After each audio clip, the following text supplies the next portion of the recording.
What's up guys? So on this particular video we'll be discussing about Tawang in the month of November 2025, what you should be expecting in terms of the weather, the road condition, the travel atmosphere.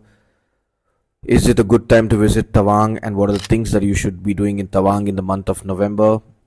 The things that you need to be careful about while traveling to Tawang, what you need to be packing for Tawang, and most of all, what is the kind of budget that you need to have while you're planning and you're executing your trip to Tawang in the month of November 2025. So now you need to understand that November is the start of winter, and also it's a shoulder season in Tawang. It's not yet peak tourist season. So for those who are planning on traveling on a budget and do not like extreme cold weather, the month of November is an ideal time to be going there. Now when it comes to the temperature, you can expect the daytime temperature to range from anywhere between 7 degrees to 15 degrees, and the nighttime temperature to be anywhere between -2 to, I would say, +3. Now this temperature variation depends entirely on where you are. If you're staying closer to the riverbank near Dirang, it will be much colder. If you're staying more closer to the town, it will be much warmer. And when I'm saying warmer, it will be +3 compared to -3. That's the only difference. So it's going to be cold in the night, so be prepared and come prepared with your winter wear. Do not come without your winter gear, that is your head cap, your woolen socks, your thermals, and your jacket and gloves, because traveling to Tawang without your winter wear is going to be brutal in the month of November. You will fall sick and you'll jeopardize your trip and everybody else who's traveling with you. Now when it comes to the road condition, the roads are pretty well made all the way till Tawang town. Here and there you might find patches which are bumpy, but be rest assured that the army is taking care of these roads, and BRO will be at its best to maybe complete the roads before you even reach there. Now when it comes to the travel atmosphere, November is considered, like I said, the shoulder season. So the early part of November is a great time to be visiting Tawang. It's perfect because the tourist crowd is very limited. The fact that there are lesser tourist crowd in Tawang means that wherever you go, Bumla Pass, Sela Pass, Sangastar Lake, or even the monasteries, you'll get very good photos and videos, and at the same time you won't have too much of waiting period at Bumla Pass.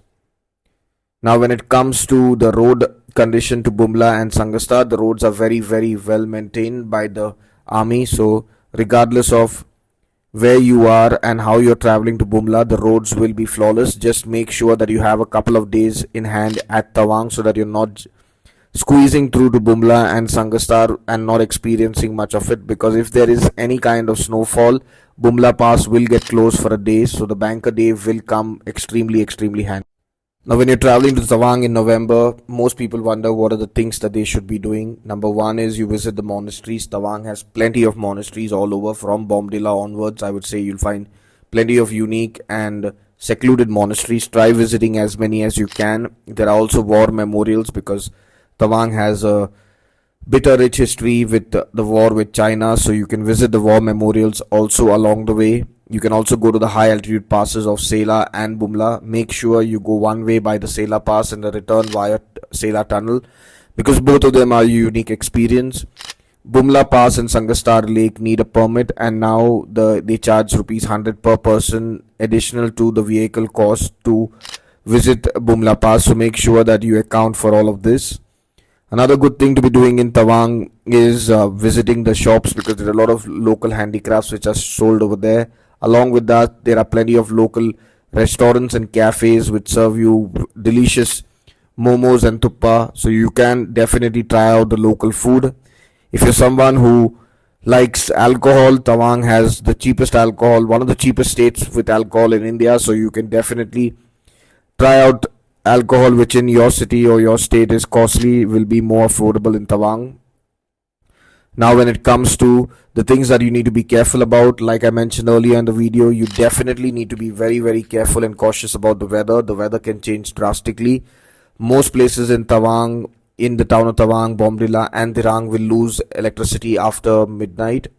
Between 11 to 12 there will be a power cut, and with that means no matter where you're staying, even if your room is promised you a heater, it will not work with an inverter, because it's not possible to power up so much. So by default, make sure you have a good amount of winter wear if you can, and if you have a sleeping bag, carry it along if it's not too heavy. Sleeping bag even in your room will keep you warm, and that's the best way to get through the nights. Now, important thing to remember when you're traveling to Tawang in November is do not have a bath after sunset. No matter how desperate you are to have a bath, do not have one.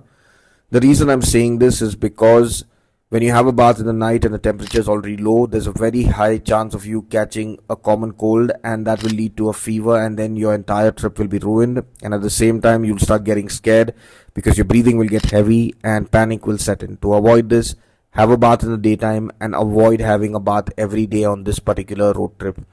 If you have a bath maybe at Bomdila, Dirang, and then maybe once in Tawang, that's more than enough. So for a 1 week trip, max account for having a bath thrice, not more than that, because the lesser you have a bath, the lesser the chances of you falling sick. This is not your regular city in the rest of India where you're going to feel sticky because of the humidity or you're going to sweat. Here it is going to be extremely cold, so even the locals do not have a bath every day. The reason I'm stressing on this point is because a lot of people end up falling sick because they have a bath regularly twice a day in the morning and evening, and then end up falling sick. The best thing is have a bath every alternate day or once in 3 days. That's the best way to go about it. Now, when it comes to breathing issues, Tawang is a green place, so by default, when you're traveling there, even though it's high altitude, you'll find plenty of greenery around, so breathing should not be an issue. Most people encounter breathing issues in Tawang is because they have not had enough of water. Lack of water leads to dehydration. Dehydration is the cause of all other issues. So when you're traveling, from the time you leave home, make sure you start consuming at least minimum 1 liter of water a day and increase the consumption. Like as you reach closer to Guwahati and onwards, start consuming minimum 2 liters a day. This will help your body to be hydrated, and all the kind of breathing issues and headaches will not really occur and bother you because you are well hydrated.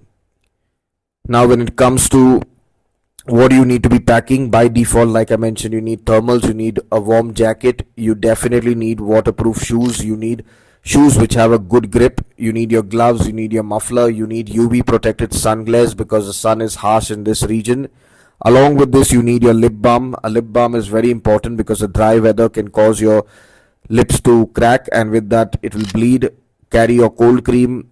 Make sure that you, without fail, carry your first aid kit regardless of what you feel. The medicines, if you are on medication, carry it because there's no assurity you will get the kind of medication you want in Tawang. Now, when you're traveling to Tawang, network is flawless. You'll get Airtel, Jio and Vodafone 4G and 5G. Airtel has the best network all around the terrain. So when you're traveling there, Airtel works best, postpaid and prepaid. Just remember that when you go to Sangastar Lake and Bumla Pass, there is no network at all. No network of any kind works there. So just tell your family members and friends not to panic for that half of the day. Carry petty cash with you. When I say petty cash, in the form of rupees 10, 20, 50, 100, 200, carry at least 2000 of this, because when you're traveling and you're shopping around Tawang, especially in places which are along the road, you will need this petty cash in case your network is down for any reason. Carrying a power bank is mandatory because there is frequent power cuts and the power bank is like a lifesaver. Carry minimum 10,000 mAh. If you can get a 20,000 mAh, nothing like it. Now, if you're someone who's planning a trip to Tawang and are confused about how to go about it, we do have trips to Tawang in the month of November. You can click on the link in the description and you'll get all the details related to our road trip and our backpacking trip to Tawang in the month of November. You can directly go to our website and book, or you can contact our sales team from our website and they will guide you through the process of booking. If you have any queries related to your own personal trip to Tawang, then you can directly leave a comment in this comment section below the video, and our team will be happy to help you in the comment section. If you're going to WhatsApp us or call us for your own personal consultation, there's a fee for it. Now, finally, everybody's most important question: is there going to be snowfall and snow? Snow is definitely going to be there at Sangastar Lake, Sela Pass and Bumla Pass. Snowfall is possible because winter is come early, so there are chances of snowfall. But do not bet on heavy snowfall in the month of November. That is very unlikely. If there is a snowfall, that means it's a blizzard. But snow is something that you will definitely get to witness.